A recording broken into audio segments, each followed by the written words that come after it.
el padre, y quien debería de suprimir el crecimiento es la madre. Entonces, en Beckwith-Whitman, ¿qué pasa? Que la mamá no da sus genes, por lo tanto no hay quien suprime el crecimiento y va a haber un crecimiento descontrolado. ¿Cómo se ve esto? Pues más o menos así. Una mujer que va a hacerse un ultrasonido y recibir consejo genético porque en la ecografía de rutina le detectaron que el producto era macrosómico y con un posible onfalocelio, o sea, no tenía pared abdominal. Era primera gesta para ambos, su ultrasonido confirma hallazgos compatibles con síndrome de Beckwith-Whitman, es decir, órganos muy grandes, producto muy grande para la edad gestacional, por lo que la pareja decide hacer una amniocentesis, que es la forma de poder hacer la detección del síndrome sin necesidad de que esperar a que el producto nazca. Entonces, se confirma ahí, el niño nace por cesárea a las 37 semanas con un peso de 4 kilos, niño grande para la edad, para ser a término, y una placenta que también es notablemente grande. Se observó un falocele, así como macroglosia y hendiduras verticales en el lóbulo de la oreja. El genetista entonces hace el diagnóstico clínico, porque sí es compatible, del síndrome de Beckwith-Whitman. Cuando el niño desarrolló hipoglucemia, porque dijimos, estos niños nacen con mucha insulina, acuérdense, es el origen del síndrome, hay un factor de crecimiento similar a insulina que no es frenado por su citocina reguladora. Fue tratado con administración de glucosa IV, la evaluación cardíaca fue normal, que también pueden llegar a tener defectos cardíacos, y el onfalocele se tiene que reparar quirúrgicamente. Los estudios de metilación del gen de la citocina 1C confirman un defecto de impronta en el brazo corto del cromosoma 11, lo que hace el diagnóstico ya genético de síndrome de Beckwith-Whitman. El genetista recomendó un ultrasonido abdominal cada 3 meses hasta que el niño cumpla 8 años, porque son niños que pueden llegar a presentar cáncer, principalmente hepatoblastomas y tumor de Wilms. Por lo tanto, vamos a hacer ultrasonidos y vamos a hacer determinación de alfa-fetoproteína, que sería una de las proteínas tumorales para hepatoblastoma. Entonces, el alfa-feto es cada 6 semanas durante los primeros 3 años para ver que no desarrollen cáncer hepático. En una visita de seguimiento se aconsejó a la familia que, en vista de la historia familiar negativa, como ellos eran la primera vez que tenían un niño y no había visto otro niño con síndrome de Beckwith-Whitman y que sus cariotipos eran normales, el defecto de impronta era concordante con un síndrome que es esporádico y por lo tanto era muy bajo el riesgo de que tuvieran otro problema, otro bebé con el mismo síndrome. Entonces, para eso más o menos sirve el análisis genético. Al final de cuentas, el diagnóstico clínico se puede hacer por las malformaciones que tenga el bebé, sin necesidad de recurrir a toda la citogenética, pero es necesario hacer el estudio completo, sobre todo para consejo de, oye, ¿quieres tener otro bebé? ¿Qué probabilidades hay de que también nazca con el síndrome? O si el riesgo es poco y entonces puedes tener otro bebé sin problema.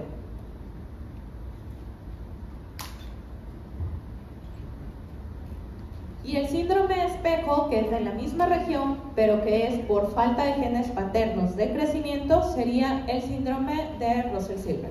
Entonces, se va a presentar totalmente lo opuesto, niños muy chiquitos con retraso de crecimiento antes y después del nacimiento. Entonces, niños de cara muy pequeñita, triangular, me va a dar un aspecto como de hidrocefalia, nada más porque son muy pequeñitos. Y en ocasiones asimetría corporal, lo mismo, pero más bien es un miembro el que crece menos que el otro. Se debe a defectos en el cromosoma 11 también, misma región, y se puede producir por las 3 causas que ya vimos, de lesiones, en este caso del lado paterno, disomía uniparental materna, o sea, fue la mamá la que me dio los 2 cromosomas, o defectos en la impronta del padre. Al final de cuentas, faltan los genes de crecimiento del papá. ¿Okay? Entonces, de los problemas de impronta, que puede ver cuáles son por impronta paterna, falta de papá. Vimos 2 pares, ¿no?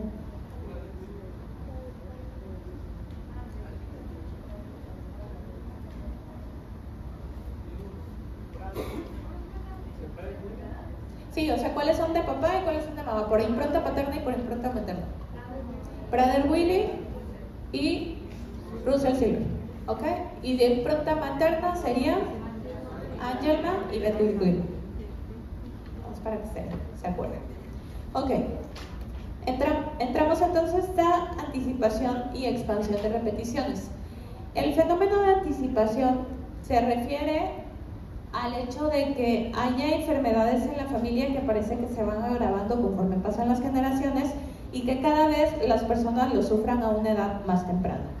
Cuando se empezó a observar esto, los doctores y los científicos se preguntaban algo: ¿será que realmente la gente se enferma más temprano? O sea, una etapa cada vez más pronto de la vida.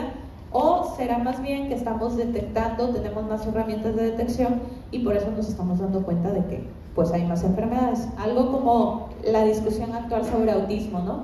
Entonces, ¿será que realmente hay más autistas o será que más bien tenemos más herramientas para la detección?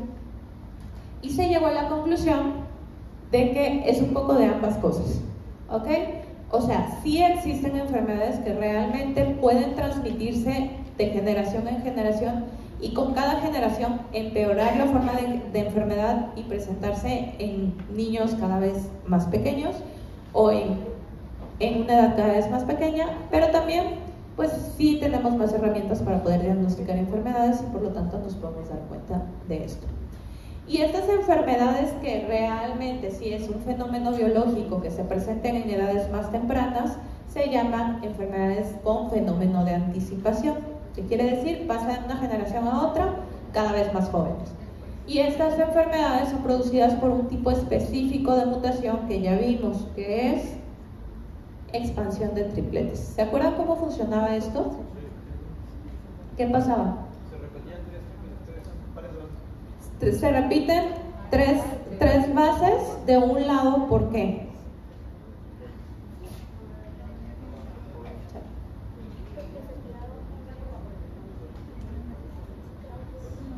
¿Cuál?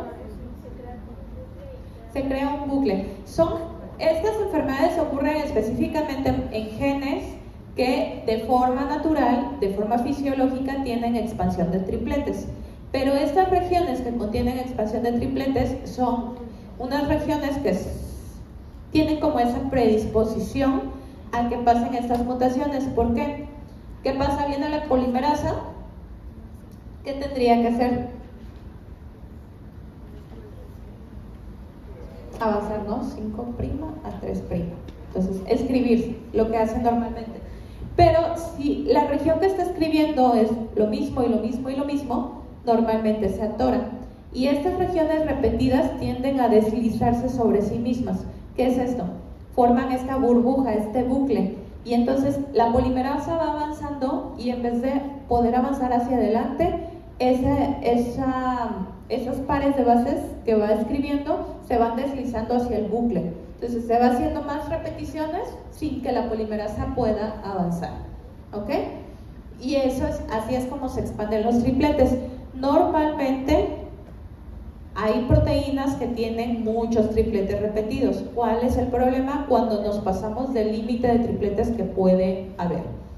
Entonces, las regiones con repeticiones fisiológicamente que tienen repetición de tripletes son inestables y tienden mucho a este tipo de mutación.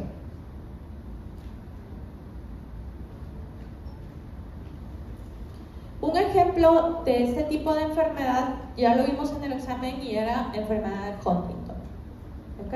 CAG repetido que me produce problemas neurológicos, una marcha en forma de corea, una marcha descoordinada, con además problemas de comportamiento que puede llegar a confundirse con una demencia. Entonces, si se acuerdan, en el caso clínico de la enfermera, que era la primera generación, había tenido como a una edad más avanzada, luego el abuelo lo había tenido más joven y el papá lo había presentado más joven. Eso es fenómeno de anticipación, que cada vez con cada generación la enfermedad se va presentando antes.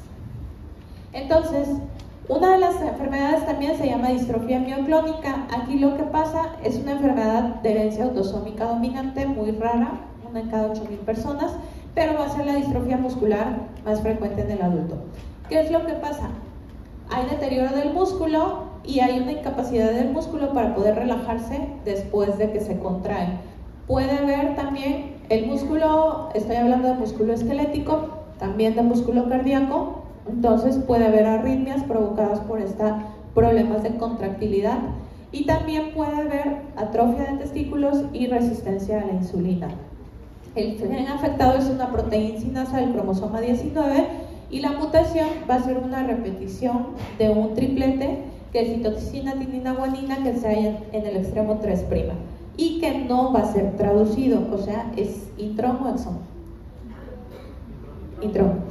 Ahora, un problema, bueno, una pregunta. ¿Por qué si los tripletes que se expanden están en los intrones me van a producir enfermedades? Me regulan la expresión y dentro de todo también me regulan dónde hay corte y empalme. Entonces, al final de cuentas también importan esas regiones porque el corte y empalme se hace en diferentes lugares y al final de cuentas la proteína resultante pues está alterada. Entonces, por eso no importa que sean intrones o exones, al final de cuentas se va a ver o se va a notar en una proteína disfuncional. Regresando a la enfermedad, se ha descubierto un fenómeno. Las copias pueden aumentar de generación en generación siempre y cuando quien padezca la enfermedad sea la mujer. Si es del hombre, a medida no hay fenómeno de anticipación. ¿Ok? ¿Por qué? No lo sabemos. Entre más repeticiones hay, más tripletes hay, peor fenotipo, una edad más temprana de presentar la enfermedad, con más síntomas, mucho mayor sintomatología. Entonces, estas enfermedades que son producidas por tripletes, las podemos agrupar en 3 grandes grupos. Una son expansión de tripletes en los exones, o sea, ¿se traducen o no se traducen? Sí se traducen, ¿ok?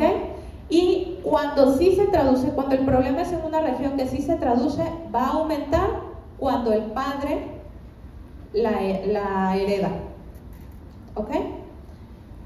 Por ejemplo, Huntington. Cuando es el papá el que padece Huntington, que CAG es una región de exón, entonces la siguiente generación va a presentar el problema con anticipación, más feo y más joven. El tercer grupo de enfermedades son expansiones en intrones, regiones no traducidas, y estas, las de intrones, se van a anticipar cuando es la mamá la que los pasa de una generación a otra, como lo que acabamos de ver, la distrofia mioclónica. Y también aquí entra otro síndrome conocido con fenómeno de anticipación, que es el síndrome de X frágil. ¿Ok? Entonces, cuando son exones es el papá el que pasa peor, y cuando son intrones es la mamá la que pasa peor. Y hay un tercer grupo, que en realidad es el grupo número 2 de estas enfermedades, en donde en vez de haber anticipación, en vez de haber cada vez más tripletes, van a tender a disminuirse las copias y por lo tanto se va curando la enfermedad de generación en generación.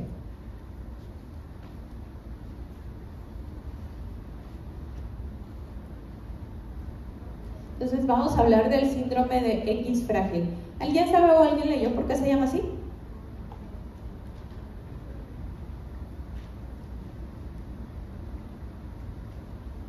Bueno, por ahí de 1940, 1930 es cuando empiezan las técnicas para poder ver cariotipo. Entonces, si ustedes leen así como que todas las enfermedades que se pueden ver por cariotipo, más o menos se describe el cariotipo en esas fechas. Y entonces le llaman X frágil porque al ver el cariotipo, el cromosoma X se veía más o menos así, que era una X con un sitio mucho más delgadito, ¿ok? Y este sitio es el sitio frágil. ¿Qué es el sitio delgado? ¿De qué estamos hablando? Ajá, de las repeticiones de los nucleótidos. Entonces, esas repeticiones, que normalmente no deben de ser tantas, se pueden ver al momento de hacer un cariotipo como un sitio frágil, y por eso se le llamó enfermedad de X frágil. Entonces, es descrita en una familia en donde varias personas tenían discapacidad intelectual. Es la causa número 1 de discapacidad intelectual causada por un solo gen. ¿Ok? Son repetición de tripletes y se llama como un cromosoma, pero en realidad solo se afecta a una proteína. Entonces, es la forma más conocida de los trastornos de espectro autista, el síndrome de X frágil. Y precisamente en esta familia, en donde había varias personas con un fenotipo característico, que son caras muy alargadas, orejas muy prominentes y mentones muy prominentes, con discapacidad intelectual y conductas tipo autistas, se describió este cromosoma X con ese sitio frágil. Hasta 1991 es cuando ya se supo exactamente cuál era la proteína que estaba afectada, y recibe el nombre, o el gen más bien recibe el nombre de FMR.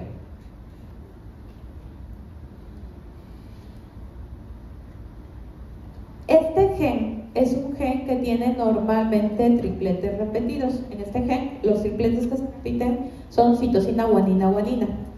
Normalmente tenemos de 6 a 44 tripletes de citosina, guanina, guanina. Cuando hay más de 55 es cuando empiezan los problemas. Y aquí podemos agrupar a los que tienen más mutaciones en dos categorías. La primera categoría se llama premutación, que va a ser aquel adulto que no va a tener problemas de niño, no va a tener retraso de niño, pero en la edad adulta siempre están problemas neurológicos. O el que tiene la mutación, que tiene más de 200 copias de este triplete, y ese sí presenta como tal un síndrome de X frágil.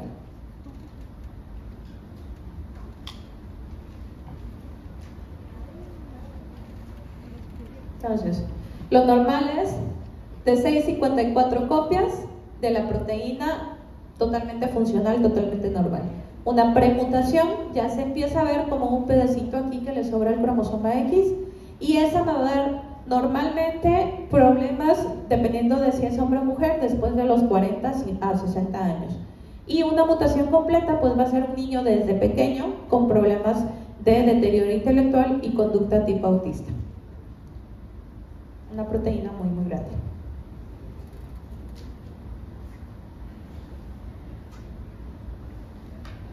¿Qué es lo que pasa? ¿O cuál es la proteína afectada? ¿Qué es lo que hace la proteína? Ajá, ¿qué regula? Sistema nervioso central, principalmente ¿en qué área? ¿Le pueden preguntar a su hija? ¿Cuál? Sí, eso.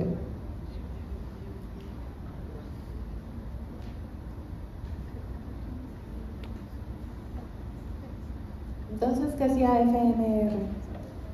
FMRP, porque es la proteína. ¿Y qué significa? F de frágil, M de mental, R de retraso.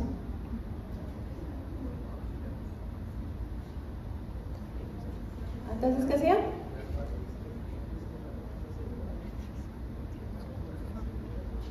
¿Qué regula exactamente? La traducción de proteínas en la sinapsis. Entonces, por eso el retraso mental. ¿Ok? Entonces, por eso, más adelante vamos a ver en las premutaciones problemas de ataxia.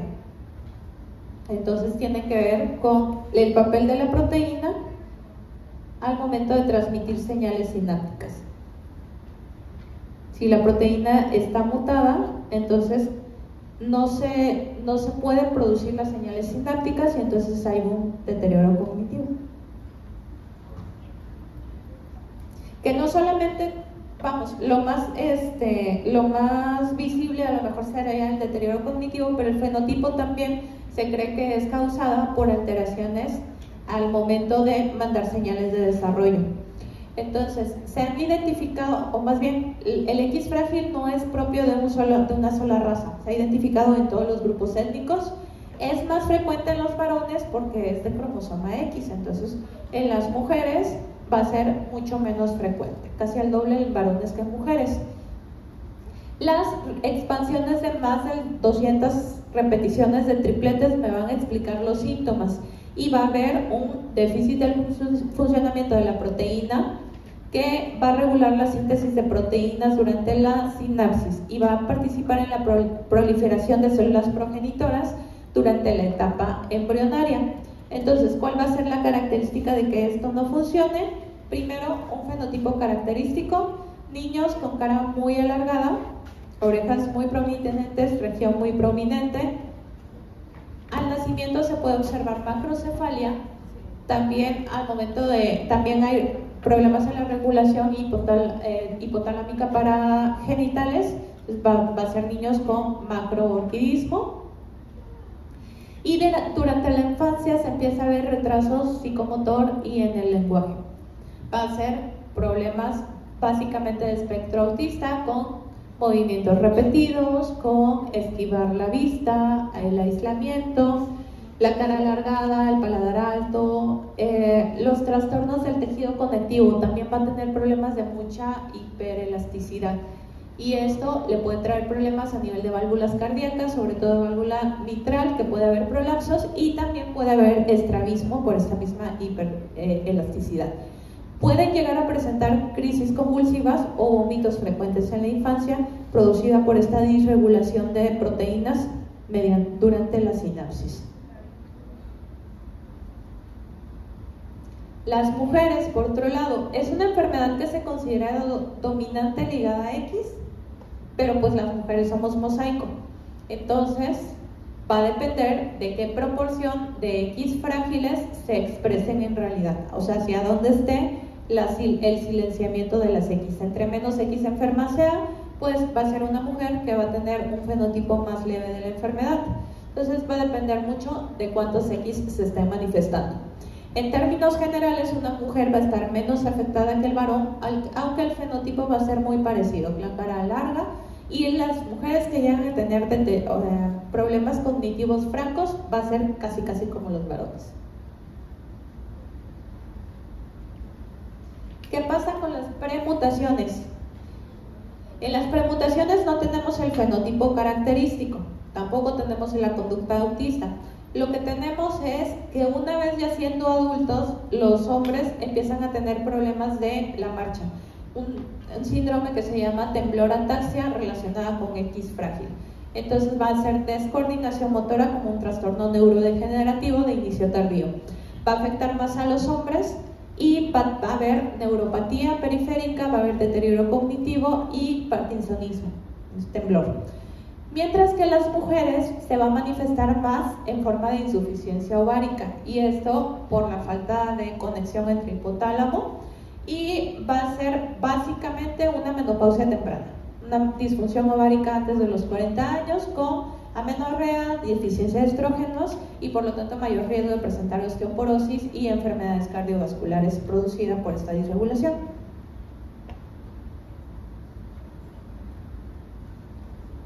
Esta es una de las enfermedades que, si bien podemos definir por cuadro de Punnett porque es una enfermedad dominante ligada a X, la verdad es que es mucho más complejo de definir porque tenemos premutaciones y tenemos mutaciones. Entonces, ¿qué va a pasar? Dijimos que es un problema que empeora cuando viene ¿de quién? De mamá. ¿Ok? Empeora en el sentido de que hay más tripletes en cada generación cuando quien lo pasa es la mamá.